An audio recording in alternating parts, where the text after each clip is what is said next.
Yeah, so the latest theme was about this love that exists deep within each and every Jew, a love uh, that is innate, that it's not a love that, like other loves, that we have to work on or that we have to develop, but it's already there. And our only task is to reveal it. We can embrace it or we can reject it, but it'll always be there. And that love is really what is expressed by this layer within us. I would say even this foundational layer within us that doesn't want to sin. We may be sometimes engaging in acts and even speech or thoughts, to go into the three realms of the Tanya, that are undesirable, that are not in line with God. But deep inside, the neshama doesn't want to do that, because the neshama loves God and it doesn't want to go against God, not even for a second. The fact that we do that is just because our animal soul takes over us. But within us, there's this love for God that we were born with. This also explains, we said last week that this is exactly why God can command us to love him. Usually you can't command someone to love something. I can't command someone to love coffee if he doesn't like coffee. And I'm sorry for the guy who doesn't like coffee because he's missing out. But I can command someone to love coffee because it's something outside of him. But if it's something within, then I can. Therefore, God tells us, "V'ahavta et Hashem Elokecha," love your God, Hashem your God, because it's something that we're capable of, since it's part and parcel of who we are, of our very essence. That's a big thought, right? On page 28 and page 29 here. Now let's continue. Anyone who struggles, does anyone want to read? I'll read. Oh, good. Yes, please. Thank you. Thank you. Anyone who struggles with the longings of his heart, permissible or forbidden, understands that he, just as the man apathetic to the Torah and its commandments, has the same potential of self-sacrifice for God. He too has a love for God resonating inside. I am unwilling to be cut off from God even for a single moment. This leads to the question, why then, if every Jew, even the most unworthy among the worthless, is prepared to sacrifice his life rather than go against his will and be separated from God, with all this, why does an individual transgress? Right. The answer, Before we get to the answer, why can an individual transgress if he has that love within him, if it's part and parcel of who he or she is? I just want to say, I'm just reminded of the first chief rabbi of Israel, Rabbi Avraham Yitzchak Cohen Cook, who caused this feeling that this neshama with its love sends to us sometimes, sends us signals, it sends us a feeling, and he calls it the homesick feeling. We've all had that. When we were out of our home for the first time, we were homesick. When we were at camp, an overnight camp, we were homesick. In many ways, when we feel that something is not spiritually aligned within us, or that we have this void within us, could very well be this feeling of being homesick, that we want to connect to God. We're not in his home. We've deviated from his home. But deep within, there's this love that gives us feelings of homesick. That's one way of putting it, based again on the chief rabbi of Israel, which may be a very powerful way of putting it, because in many ways what it says is that God is our home. Sometimes we go away from our home, and yes, you can go to camp and go away from your home too and enjoy it, but eventually nothing will replace the home, and therefore there's this homesick feeling deep within. And when we finally do reconnect with God, that's when we feel at home all of a sudden. I think we all feel that when we go to Israel, for example, we feel at home. Why? Because it's God's land. All of a sudden, we've given that love within our soul, not just attention, but an ability to connect to that which it truly loves. And on Yom Kippur, we feel like we've come home. And in moments of spiritual awakening, we feel like we've come home. Again, to use the analogy of the chief rabbi, because in many ways that's what it is. This soul doesn't want to be disconnected from God. Sometimes it is, but when we finally reconnect it, that's when it's home, and that's what we're speaking about here. So if we have that feeling of being homesick, why do we transgress? Right? That's the question. Let's continue, and we'll finish this idea. Okay. The answer is, it is only that a spirit of folly has overcome him, and he imagines that committing a sin will not affect his Jewishness and his soul will not be severed thereby from God of Israel. Right. Continue maybe a little bit more here. The Yeah. Talmud explains, a man does not sin unless a spirit of folly enters into him. The author tells us that this is not the foolishness relating to any particular transgression that results in embarrassment and astonishment at oneself. How could I ever do such a thing? Rather, it is a touch of madness, the lunacy of self-deception on which men build their lives. The most unworthy amongst the worthless goes about his life doing whatever his heart desires, while assuming with complete confidence that he is still a good Jew. The starting point of transgression is never an unspoken wish to discard everything and abandon Judaism, to sever oneself from God. The starting point is always the foolish notion that one can transgress, profane Shabbat, um, eat impure food and still remain a good Jew. Or as one often hears, in my heart I'm a good Jew. The spirit of folly, then, is the mental construct that takes hold of Torah literate Jew, yet one who can still be truly called a lover of your name, while in fact he commits transgressions. Right. As harsh as these words are, deep inside, I think there's something very, very powerful, and that is that really no one intends to divorce themselves from God. No one wants to leave their home, to use again the analogy of the chief rabbi of Israel. Well, no one really wants to fulfill a transgression. The reason we do that is because a spirit of folly enters us, as the Talmud says. It's interesting, by the way, just to go deeper into this. The word for folly that is used in the Talmud is shtut. Ein adam chote ela nichnas baruach shtut. Shtut is the word for folly. Now, shtut is also the same word for deviation. Listot, if you spell it with a sin, to deviate. Because that spirit of folly is what causes us this deviation from God.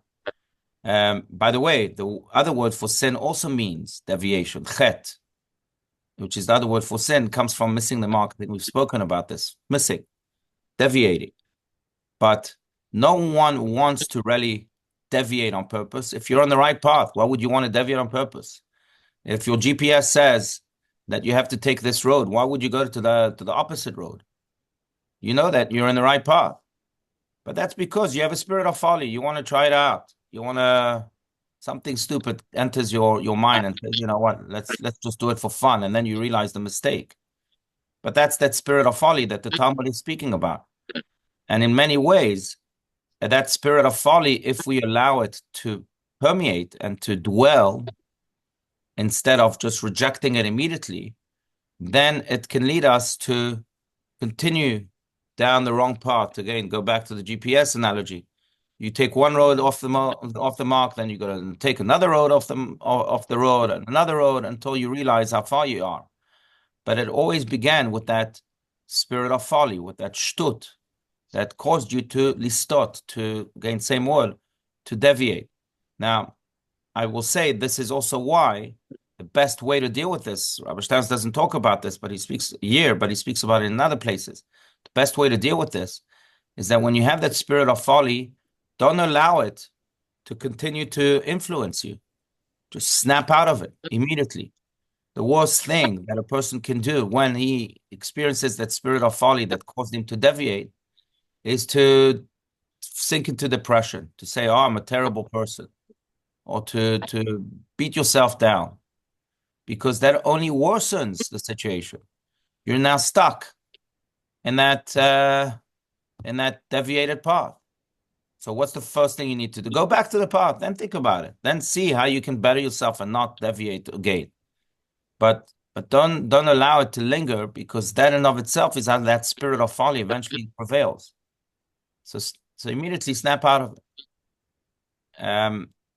You know, I I just recalled the story about the Lubavitcher Rebbe, blessed memory, who I know the man who was once visited by someone who was very upset with himself because of all sorts of deviations, as the Tanya calls it.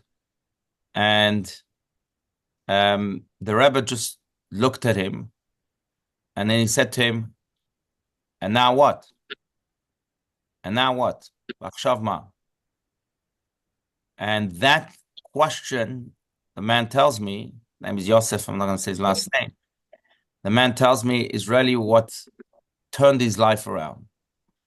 Because he realized that he was living in the past, that he was being pulled down by the past. But the Rebbe was telling him, okay, now you have a now. You have a now moment. This now moment is completely new. It's never been here before. And you're allowing the past to not just tarnish it, but to capture it.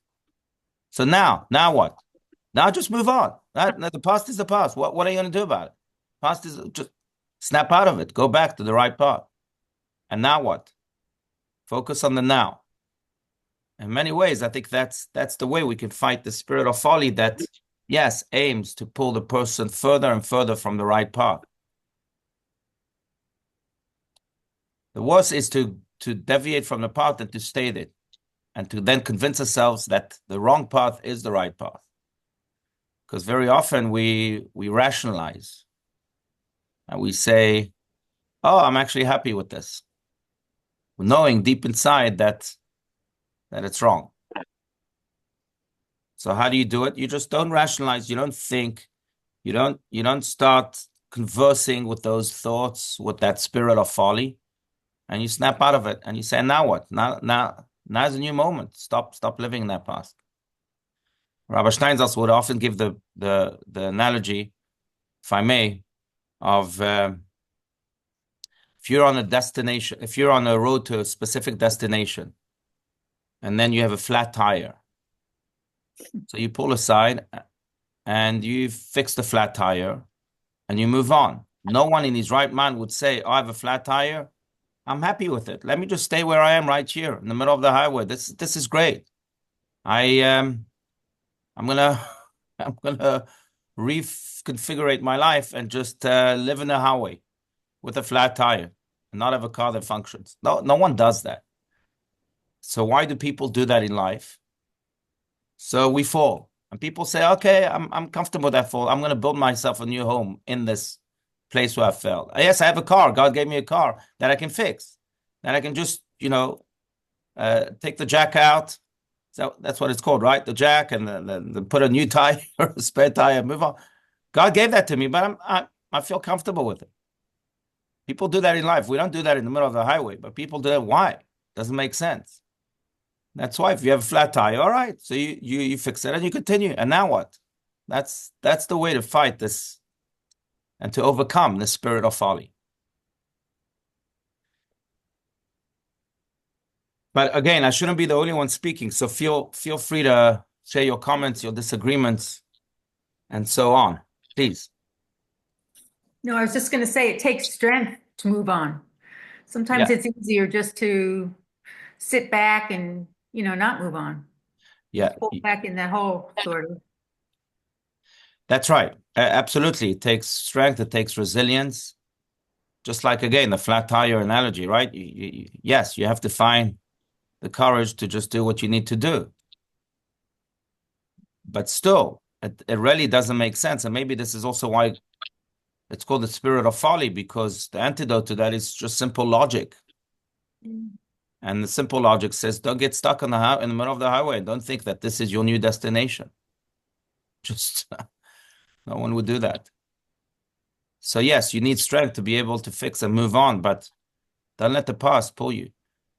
It's interesting because another word for sin, quite a few words for sin, but one is, we said, shtut, coming from the word of folly. The other one is lishtot or listot, which means to deviate. The other one is chet, which also means to deviate. But one more word in Hebrew for sin is avera. Avera is usually translated as sin, but avera also comes from the word past. Avar. It's the same word. And that's because what's a sin? A sin is that which keeps you in the past. That is what sin is, avera, avar. And therefore, if you want to rectify that sin, then disconnect from that past and live in the now. If you want to deal with what led you to that wrong past, okay, fine. You'll deal with it in 5 years from now, 10 years from now, when you're emotionally equipped to deal with it, when you're spiritually equipped to deal with it. But now stop living in the past. Avira avar. Now what? Like the Rebbe said. Embrace the newness of the now and move on. We Yeah. often get at synagogue, you get people coming in and they get excited about Judaism and they take on the mitzvot and they work really hard on it. And then they screw up something and they realize, I can't do this. And it's an all or nothing philosophy. And it's hard for I think all of us not to take that and to fall as a result, because nobody does. I mean, everybody can do more. Right. And it's not a tragic end if you slip. Right. It happens. That's right. That's exactly right. You know, you remind me of the book Teshuvah by Rabbi Steinsaltz. I think the 3rd chapter or the 4th chapter there is called the all or nothing, a false illusion.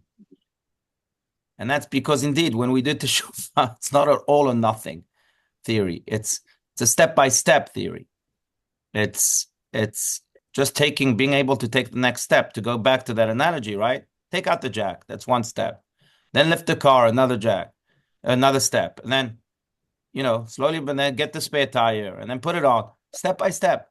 And then eventually move 1 kilometer, 1 mile, another mile. But that's the only way to really move on. That's maybe why King David says that, how does it go? Sheva yipol tzadik v'kam, v'rasha yipol ba'achat. That the righteous falls 7 times, but he rises up. The wicked, on the other hand, rasha yipol ba'achat, falls once, and that's it. He doesn't get up. He falls, and that becomes his new modus operandi. But the tzaddik knows that, yes, failure, falling is part of life, but that shouldn't define you. You get up immediately. You don't let the past again conquer you. Conquer your now. Avira is the avar that really vanquishes you. I think for me, if I tend to get in a slump, somebody told me a long time ago that action precedes motivation. And so if I can just I don't know, go outside and start hiking, for 5 minutes, then usually you get the motivation to do a lot more. So Right.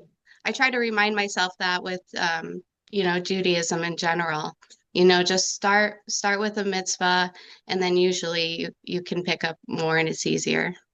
Beautiful. That's right. Maimonides speaks about that exactly. That action precedes motivation. In his words, he says, after actions, the hearts follow. We may think that we have to feel inspired in order to act. It's wrong. Act and you'll feel inspired. The heart will follow the action, not the other way around. There's a great story about the author of the Tanya that we're learning, Rabbi Shneur Zalman of Liadi. He was once fundraising for a bride that needed to get married, but she was very, very poor. She couldn't even hold a humble wedding. And he went to one of the wealthiest, yet one of the greatest misers of his town to ask for tzedakah. And people told him, he's not going to give you anything. You're wasting your time. He said, I'm going to try. And he went with some of his chassidim, and he knocked on the door. And this miser opens up and he says, what do you want? He says, well, I'm fundraising for this bride. And he says, well, I'm sorry, I'm not going to give you anything. He says, please, anything. I don't mind what you give me, just anything. And he says, I'm not going to give you anything. He says, anything. The miser takes out a coin from his pocket and he throws it at the rabbi. He doesn't even invite him into his home. This great rabbi of the wisdom that we're learning here. Just imagine. And Rabbi Shneur Zalman of Liadi, instead of saying, oh, this guy's so bad and mean and whatever, he says to the man, thank you so much. Thank you. What a mitzvah you did. He gave tzedakah, even a coin I can use. The man was moved. So he takes out another coin and he throws it at the rabbi. And this continues a few times and the rabbi continues to say, thank you, and what a mitzvah, and thank you.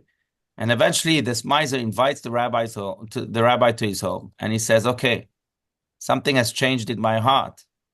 How much money do you need for this bride? And he names the whole sum. And the wealthy man, who was supposedly this miser, takes out the bag of coins that Rabbi Shneur Zalman of Liadi needed, the entire sum, and gives it to him and says, yeah, this is for the bride. You don't have to continue to fundraise for this anymore. What happened? Rabbi Shneur Zalman of Liadi, people were stunned. How could you have gotten so much money from this man who was supposedly a miser? He said, look, what happens is that when people come and ask for tzedakah from him, he probably throws a coin and they get all upset. But I understood what Maimonides says, that this man did an action. Yes, a tiny little action. It's still an action. It's still a coin. So I knew that this action will eventually transform his heart if he can acknowledge that the action was an action. So I made him acknowledge it just by saying thank you. And eventually he did another action. And eventually he had a transformation of heart in which he gave me the entire sum. But that's a story that is told by Hasidim, but I'm sure it's a true story, but it again proves this point. That's why don't live in the past. Do the action of the now. Listen to the calling of the now. And then this past will shake itself from you and you'll be able to go back to the right direction, to God's GPS. Okay, let's continue maybe just a little bit more, unless there's more comments. No? Okay. So page 30 here. Okay. Forgetting also about his love of God that is hidden in his heart. For the spirit of folly to effectively attack a man's soul, it is not enough that someone be a fool at the time. He must also forget his love of God. An active and conscious love in one's heart would never allow him to pursue foolishness. But once one's love is forgotten, when he becomes lost in other matters, his heart is susceptible to folly. Because every Jew has the innate ability to desire and attach himself to God, he possesses the strength as well not to transgress, not to cut himself off from God, with the exception of one foolish enough to think that, despite his actions, he is still connected to God. The solution when confronted with temptation, then, is to say, but as for me, I have no desire to be such a fool as he to deny the truth. Right. Which is maybe method number one.